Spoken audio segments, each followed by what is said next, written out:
For 2 decades, the cameras rolled, the lights burned bright, and she was a daily fixture in millions of living rooms. The fans watched her grow up. The network depended on her.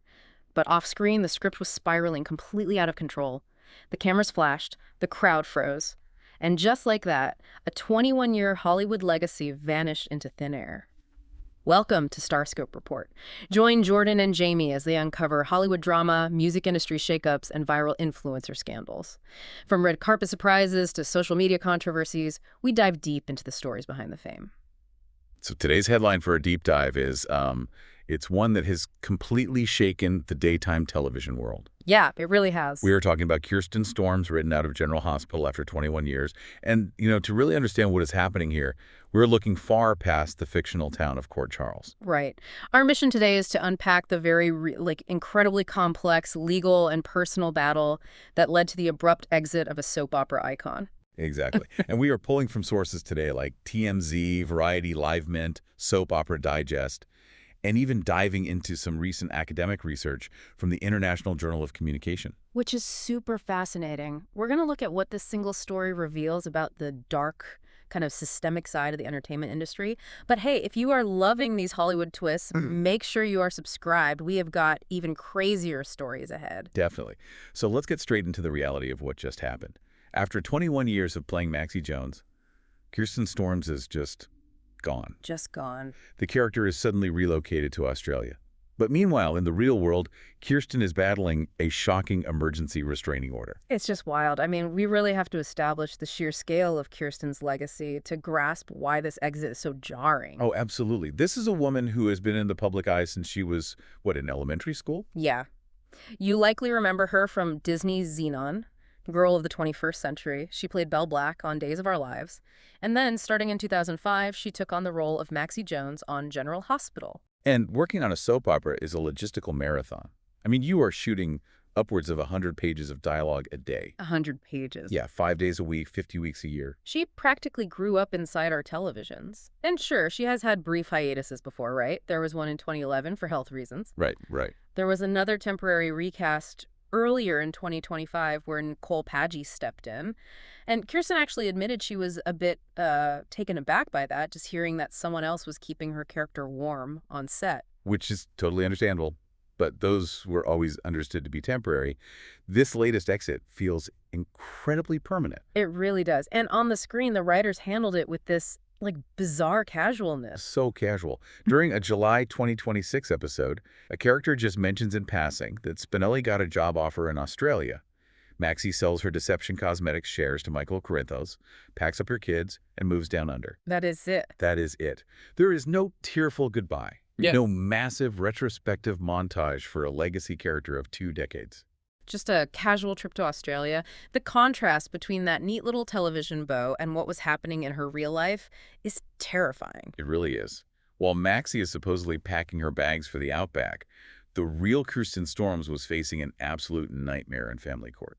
Okay, so break that down for us. What actually happened? Well, in April 2026, her ex-husband, actor Brandon Barash, obtained an emergency restraining order against her. An emergency order? Yeah, and when we talk about an emergency ex parte restraining order in family court, it is important to understand the mechanism of how that works. Right, because judges don't just hand those out. Exactly. A judge only grants these before a full hearing if one party can demonstrate that there is an immediate, imminent risk of harm to a child. The legal threshold is extremely high. Which makes the details in these court documents, which were reported by Liveman and TMZ, just incredibly heavy to read. Very heavy. Brandon claimed that Kirsten was going through a severe mental health crisis. He alleged extreme housing instability, stating she was facing eviction suits, moving constantly between hotels, and didn't have a safe, permanent residence. Oh, wow. And it went further than that, didn't it? It did. The allegations went much deeper into her psychological state. Brandon detailed claims of severe paranoia, alleging she genuinely believed people were following her. That is so sad. The court documents mention hallucinations, a recent psychiatric hold following an intervention, and concerns raised by a friend about possible Adderall or other substance misuse. So it was a full escalation. Yeah. Ultimately, Brandon expressed deep concern for the safety of their 12-year-old daughter, Harper. And based on these filings, the court granted Kirsten only supervised visitation. But wait, hold on a second. We know her medical history. She just had 2 major brain surgeries recently. Right. Isn't it entirely possible her erratic behavior, if it even happened the way he described it, was a medical side effect rather than some sort of psychiatric breakdown? Did the family court even take neurological trauma into account before ripping away her custody? Well, that is the incredibly murky reality of family court. Judges are looking at immediate behavioral symptoms, not necessarily waiting for long-term neurological evaluations in an emergency setting. That is terrifying. And if we look at the timeline, it makes the sudden escalation even more confounding. I mean, Kirsten and Brandon were married in 2013, had their daughter in 2014, and finalized their divorce back in 2016. Wait, they divorced in 2016, so this emergency restraining order is happening a full decade later. A decade later, yeah. What triggered this massive explosion in late 2025 and early 2026?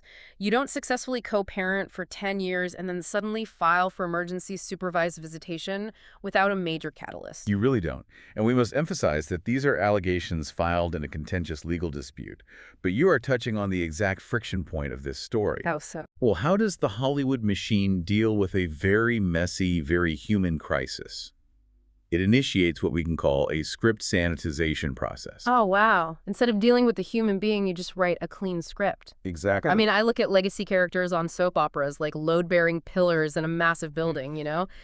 If Kirsten takes time off to deal with her trauma, whether it's medical, legal, or psychological, the writers have to rewrite months of scripts. Yes. Her co-stars lose screen time, advertisers get anxious. Right. The pressure isn't just about keeping your job. It's the suffocating guilt that the entire production ecosystem will collapse if you step away. That is a perfect way to visualize it. The industry physically cannot process the uncomfortable reality of a human being in crisis, so they write a sanitized fiction to paper over the crack in the facade. Because a trip to Australia is highly digestible for a daytime audience. Exactly. But a psychiatric hold and an emergency custody loss are not. It sounds like a tragic downward spiral straight out of a tabloid magazine. But wait till you hear what came next. Kirsten finally spoke out, and her side of the story involves a terrifying invasion of privacy that completely rewrites this entire narrative. It really does.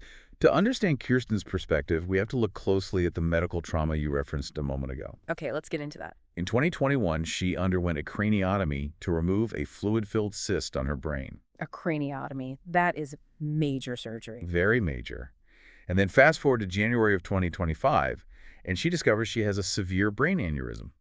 That discovery resulted in a massive 6-month hiatus from the show for major brain surgery. Imagine the sheer physical and emotional toll. You are recovering from brain surgery, trying to heal your body, trying to co-parent your daughter, and then a brutal legal battle hits you out of nowhere. Right. And then in June and July of 2026, Kirsten finally broke her silence through a series of social media statements. She debuted a new brunette look and announced she had officially moved out of Los Angeles to Tennessee. Tennessee. Not a typical Hollywood move. No. She stated that LA, quote, never felt like my real home. And did she address the custody stuff? She addressed the custody battle head on. She called it a disagreement between 2 divorced parents that would be sorted out in time. That's a very grounded way to put it. Yeah, she practically begged the public to stop speculating. And the detail that really got to me was when she pointed out that her 12-year-old daughter rides the school bus every day and has access to Google. Oh, that is so heartbreaking. She is a kid who can search her own name. Having your mother's alleged psychiatric records blasted across the internet is something no child should have to navigate. No, definitely not. But nestled in those statements was a massive unexpected twist. Kirsten revealed that she had been the victim of a severe privacy violation. Wait, what kind of violation? She claimed that someone had gained unauthorized access to her apartment, her personal cell phone, and her home Wi-Fi network. Oh my God. She explicitly stated she couldn't feel comfortable returning to Los Angeles or heading back to the studio, given the severity of what had been going on. Stop right there. Someone was inside her digital network. Yes, her Wi-Fi and her phone. If a stalker has access to your Wi-Fi, they have access to your smart home devices. They are reading your texts. They can spoof your location. That is an absolute nightmare scenario. It is. And it fundamentally recontextualizes every single claim in those court documents. It really does. According to her statements, She wasn't fleeing Los Angeles erratically because she was unstable. She was leaving because she was being actively hunted and felt fundamentally unsafe. So moving to Tennessee wasn't a crisis move. No, she framed the move to Tennessee as a necessary leap of faith to protect her peace and her physical safety as a single mom. This completely changes how we look at the ex-husband's allegations of paranoia. Let's break down the mechanics of cyberstalking versus clinical paranoia, because this is crucial. Okay, yeah. If your phone is acting on its own, if your digital accounts are compromised, and you have evidence someone is entering your physical home, your brain goes into survival mode. You're going to exhibit hypervigilance. Which looks exactly like paranoia to anyone who doesn't know you're being hacked. Exactly. If you tell your ex-husband, hey, people are following me, my phone is listening to me, and my messages are disappearing. And he is completely unaware of the cyber attack. Right. What is his immediate conclusion, especially given her recent brain surgeries? His first thought is going to be that she is experiencing a severe mental health crisis, perhaps even hallucinations. That is horrifying. The symptoms of being aggressively cyberstalked mimic the clinical symptoms of schizophrenia or extreme paranoia almost perfectly. They really do.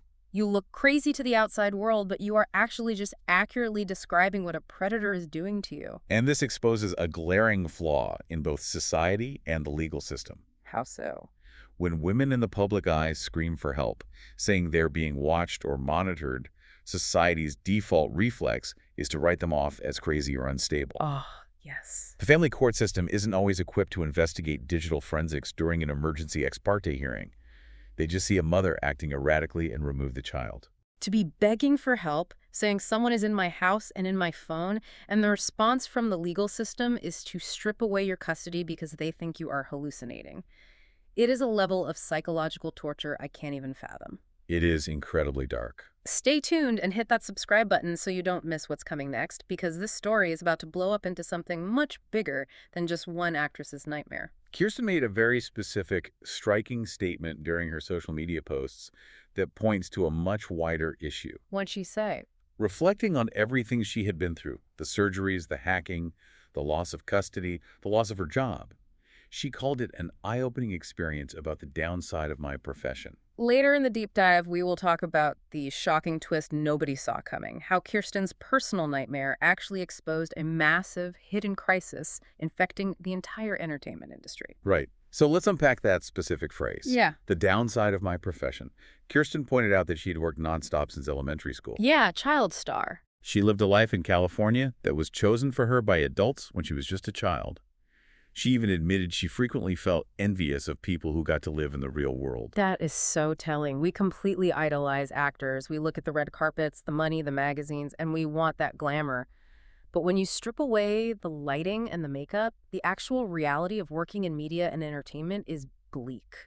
It is statistically devastating. Mm-hmm. We're looking at a 2025 study published in the International Journal of Communication by researcher Mark Dews. Okay, let's hear the numbers. He conducted a massive synthesis of the mental health of media workers across the globe, covering film, television, journalism, and music. And the findings are a complete wake-up call. The study pulled heavily from the UK-based film and TV charity surveys to quantify the human cost of entertainment. The numbers in this study are terrifying, you guys. By 2024, 35% of screen workers reported their mental health was poor or very poor. Over a third. Yeah. And 64% of them had actively considered leaving the industry entirely because it was destroying their psychological well-being. Even worse, over half of the workers surveyed at one point had contemplated taking their own lives.